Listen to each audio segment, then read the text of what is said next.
जय श्री राधे कृष्ण। प्रिय मित्रों, वीडियो शुरू करता पहला चालो प्रार्थना करिए। हे कृष्ण, जे पण भक्त आजे अमृतवाणी सांभળી રહ્યા છે તેમના જીવનમાં તમારી કૃપા હંમેશા બની રહે અને તેમના બધા કષ્ટ દૂર થાય। મિત્રો, આ અદ્ભુત વાણી સાંભળતા પહેલા તમારા વિચાર અને ભક્તિ વ્યક્ત કરતા નીચે કોમેન્ટમાં રાધે રાધે જરૂર લખો। તમારી આ ભક્તિ અમારી આ યાત્રાને વધુ અદ્ભુત બનાવશે। સાથે જ જો તમે અમારી ચેનલ પર નવા છો તો હમણાં જ સબસ્ક્રાઇબ કરો અને ઘંટીના બટનને દબાવો જેથી તમે અમારી દરેક નવી ભક્તિ યાત્રાનો હિસ્સો બની શકો। तो चालो मोड़ू कर्या विना आ दिव्य यात्रा तरफ आगळ वधीए। श्री कृष्ण कहे छे, तू एज करे छे जे तू इच्छे छे, पण थाय छे एज जे हूँ इच्छू छू। तू एज कर जे हूँ इच्छू छू, पछी थशे एज जे तू इच्छे छे। समस्या एटली ताकातवर नथी होती जेटली आपणे तेने मानी लईए छीए। એવું ક્યારે નથી થયું કે અંધારાએ સવાર થવા જ ન દીધી હોય। એકવાર એક વ્યક્તિએ એક સંતને પૂછ્યું, આપણે ઈશ્વર સામે માથું શા માટે નમાવીએ છીએ? તો સંતે ખૂબ સુંદર ઉત્તર આપ્યો। સંતે કહ્યું, આપણી બધી ચિંતાઓ આપણા મગજમાં રહે છે અને જ્યારે આપણે ઈશ્વર સામે માથું નમાવીને પ્રણામ કરીએ છીએ ત્યારે તે ચિંતાઓ આપણા મગજમાંથી નીકળીને ઈશ્વરના ચરણોમાં પહોંચી જાય છે અને આપણે ચિંતાઓના બોજથી મુક્ત થઈ જઈએ છીએ। જ્યારે પ્રાર્થના કરો ત્યારે તમારા દિલ અને દિમાગને કાબૂમાં રાખો। જ્યારે જમો ત્યારે તમારા પેટ અને જીભને કાબૂમાં રાખો। જ્યારે મહેફિલમાં બેસો ત્યારે તમારી વાણીને કાબૂમાં રાખો। જ્યારે કોઈના ઘરે જાઓ ત્યારે તમારી આંખોને કાબૂમાં રાખો અને કોઈનું ધન જોઈને તમારી નિયતને કાબૂમાં રાખો। શ્રી કૃષ્ણ કહે છે, દુનિયામાં કોઈ પણ વસ્તુ પોતાના માટે નથી બની।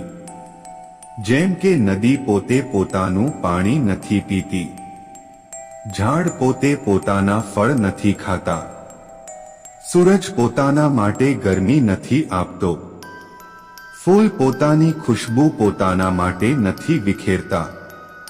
खबर छे केम? कारण के बीजाओ माटे जीववू एज असली जिंदगी छे।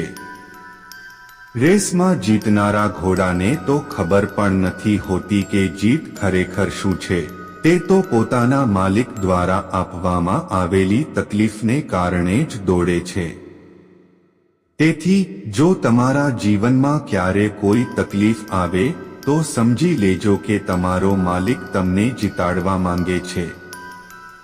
संबंधो भले गमे तेटला खराब होय तेमने तोड़शो नहीं, कारण के पाणी भले गमे तेटलू गंदू होय तरस हिपावी न शके पण आग तो बुझावी शके छे। श्री कृष्ण कहे छे, समस्याओं अने कष्ट तमने मजबूत बनावे छे, डर तमने बहादुर बनावे छे, क्रोध तमने नबळो बनावे छे अने दगो तमने समझदार बनावे छे। एक वादो पोतानी जात साथे जिंदगीभर निभावजो, ज्यां तमे खोटा न होव त्यां माथुं न नमावजो। इंसान चेहरो तो साफ राखे छे जेना पर लोकोनी नजर होय छे, पण दिल साफ नथी राखतो जेना पर परमात्मानी नजर होय छे। कर्मोनुं लेखुं हर हालमां हर कोईने भोगववुं पड़े छे, कारण के दुख वेची शकाता नथी अने सुख खरीदी शकाता नथी। आजे कया कपड़ा पहेरूं जेथी हूँ आजे सारो देखाऊं, आ तो आपणे दररोज विचारीए छीए, पण आजे कયું સારું કર્મ કરું જેથી હું પરમાત્માને સારો લાગું, આ કોઈ નથી વિચારતું। કોઈ પણ વ્યક્તિ સાથે વધુ પડતો લગાવ હાનિકારક હોય છે, કારણ કે લગાવ ઉમ્મીદ તરફ દોરી જાય છે અને ઉમ્મીદ દુઃખનું કારણ બને છે। આદમી એટલા માટે દુઃખી નથી કે તેની પાસે ઓછું છે, બલકે એટલા માટે દુઃખી છે કે બીજાઓ પાસે વધારે છે। જેની મતિ અને ગતિ સત્યની હોય તેનો રથ આજે પણ શ્રી કૃષ્ણ ચલાવે છે. સમસ્યાનું સમાધાન આ વાત પર નિર્ભર કરે છે કે આપણો સલાહકાર કોણ છે, કારણ કે દુર્યોધન શકુનીથી સલાહ લેતો હતો. લોકો બુરાઈ કરે અને તમે દુઃખી થઈ જાઓ, લોકો તારીફ કરે અને તમે ખુશ થઈ જાઓ, મતલબ તમારા સુખ દુઃખની દોર લોકોના હાથમાં છે. કોશિશ કરો કે આ દોર તમારા હાથમાં હોય. જરૂરી નથી કે બીમાર હોવાની વજહ બીમારી હોય. કેટલાક લોકો તો બીજાઓની ખુશીઓ જોઈને પણ બીમાર થઈ જાય છે. કિંમત પાણીની નહીં, તરસની હોય છે. કિંમત મોતની નહીં, શ્વાસની હોય છે. પ્રેમ તો બહુ કરે છે દુનિયામાં, કિંમત પ્રેમની નહીં, વિશ્વાસની હોય છે. વૃદ્ધ માણસો ભૂતકાળમાં જીવે છે એટલે નિરાશ રહે છે, અને યુવા ભવિષ્યમાં જીવે છે એટલે પરેશાન રહે છે, પરંતુ બાળક વર્તમાનમાં જીવે છે એટલે સદૈવ પ્રસન્ન રહે છે. ક્યારે પીઠ પાછળ તમારી વાત ચાલે તો ગભરાશો નહીં, કારણ કે વાત તો એમની જ હોય છે જેમાં કોઈ વાત હોય છે. 3 વસ્તુઓમાં મન લગાવવાથી ઉન્નતિ જ થાય છે: ઈશ્વર, પરિશ્રમ અને વિદ્યા. 3 વસ્તુઓને ક્યારેય નાની ન સમજો: બીમારી, કરજ અને શત્રુ. 3 વસ્તુઓ કોઈ ચોરી નથી શકતું: અક્કલ, ચરિત્ર અને હુનર. 3 વસ્તુઓને હંમેશા વશમાં રાખો: મન, કામ અને લોભ. સંબંધોની કદર પણ પૈસાની જેમ કરવી જોઈએ, કારણ કે બંને કમાવા મુશ્કેલ છે પણ ગુમાવવા સરળ. સંબંધોની જ દુનિયામાં અવારનવાર એવું થાય છે, દિલથી તેને નિભાવનાર જ રડે છે. ઝૂકવું પડે તો ઝૂકી જજો પોતાનાઓ માટે, કારણ કે દરેક સંબંધ એક નાજુક સમજૂતી હોય છે. શ્રી કૃષ્ણ કહે છે, દીપક બોલતો નથી, બલકે તેનો પ્રકાશ પરિચય આપે છે. ઠીક તે જ રીતે તમે પોતાના વિશે કંઈ ન બોલો, તમારા સારા કર્મ જ તમારો પરિચય આપશે. જો તમારી આંખો સુંદર છે તો તમને દુનિયા સારી લાગશે, પણ જો તમારી જુબાન સુંદર છે તો તમે દુનિયાને સારા લાગશો. નકારાત્મક વિચારોને તમારા મનમાં પ્રવેશવાની અનુમતિ ન આપો, કારણ કે આ જ એક એવી વસ્તુ હોય છે જે આપણો આત્મવિશ્વાસ ઓછો કરી દે છે. કામયાબી કંઈ નથી, બસ એક નાકામયાબ વ્યક્તિના સંઘર્ષની કહાણી હોય છે. તમારા વિરુદ્ધ થતી વાતોને ખામોશીથી સાંભળી લો, યકીન માનો, સમય તેમને બહેતર જવાબ આપશે. જેણે પોતાને વશમાં કરી લીધું છે તેની જીતને દેવતા પણ હારમાં નથી બદલી શકતા. જો લોકો તમારી ભલાઈને તમારી કમજોરી સમજે છે તો આ તેમની સમસ્યા છે. તમે અરીસો છો, અરીસો બની રહો. ફિકર તે કરે જેમની શકલ ખરાબ છે. એક સમયમાં એક કામ કરો અને એવું કરતી વખતે તમારી પૂરી આત્મા તેમાં નાખી દો અને બાકી બધું ભૂલી જાઓ. પણ ખુશ થઈને કામ કરશો તો ખુશી જરૂર મળશે. આ ચિંતા છોડી દો કે લોકો તમારા વિશે શું વિચારી રહ્યા છે. તેઓ તો સ્વયં આ ચિંતામાં ડૂબેલા છે કે તમે તેમના વિશે શું વિચારી રહ્યા છો. ઝૂક્યા વિના ખાલી થવું લગભગ અશક્ય છે.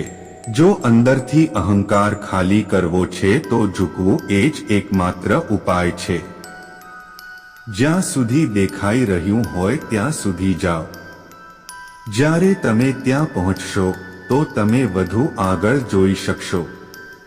આંસુમાં તે ખામોશ દુઆ છે જે ફક્ત ખુદા જ સાંભળી શકે છે. જો આસમાનવાળા સાથે તમારા સંબંધો મજબૂત હોય તો જમીનવાળા તમારું કંઈ બગાડી નથી શકતા. મન શાંત છે અને તેને નિયંત્રિત કરવું કઠિન છે, પરંતુ શાંત રહીને તેને વશમાં કરી શકાય છે. ભરોસો રાખો, આપણે જ્યારે ક્યાંક કોઈનું સારું કરી રહ્યા હોઈએ છીએ ત્યારે આપણા માટે પણ કંઈક સારું થઈ રહ્યું હોય છે. એમ જ નથી હોતી હાથની લકીરોની આગળ આંગળીઓ.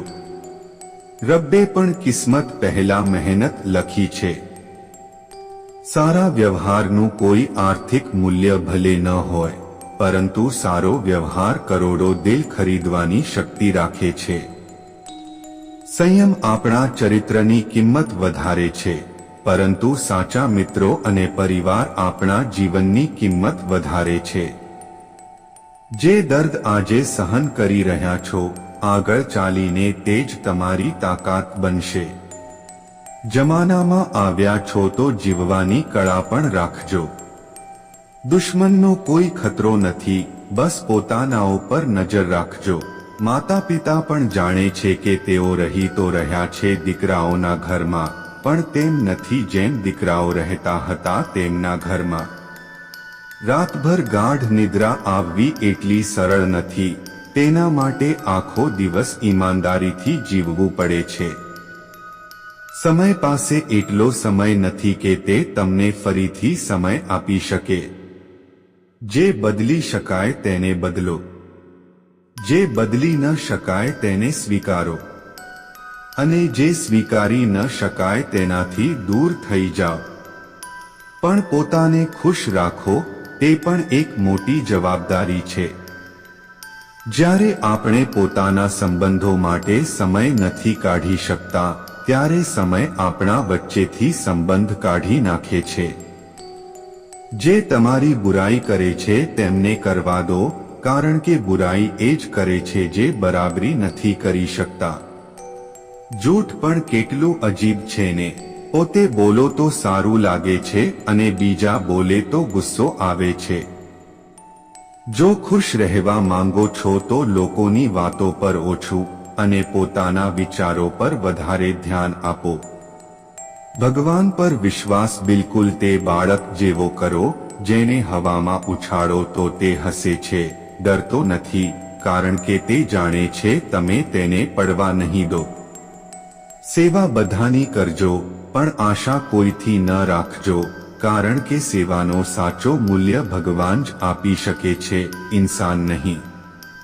હે કૃષ્ણ, તારા સિવાય ક્યાં મળે છે કોઈ સમજવા વાળું? જે પણ મળે છે બસ સમજાવીને ચાલ્યા જાય છે. ભગવાનના નિર્ણય પર ક્યારેય શંકા ન કરજો. જો સજા મળી રહી છે તો કોઈ ભૂલ પણ અવશ્ય જ હશે. જો તમે સાચા છો તો કંઈ સાબિત કરવાની કોશિશ ન કરો, બસ સાચા બની રહો, ગવાહી ખુદ સમય આપશે. ત્યાં બેસીને રડવું ખૂબ સુકૂન આપે છે, જ્યાં કૃષ્ણ સિવાય કોઈ બીજું સાંભળવા વાળું ન હોય. જેટલો ઇંતજાર તે તમારી પાસે કરાવી રહ્યા છે ને, સમય આવવા પર તે એટલું આપશે કે સંભાળી પણ નહીં શકો. તો મિત્રો, આજ માટે આ વિડીયોમાં બસ આટલું જ. જો તમે આ વિડીયોમાંથી કંઈ પણ શીખ્યા છો તો કૃપા કરીને આ વિડીયોને એક લાઈક કરજો અને કોમેન્ટમાં જય શ્રી રાધે કૃષ્ણ જરૂર લખજો.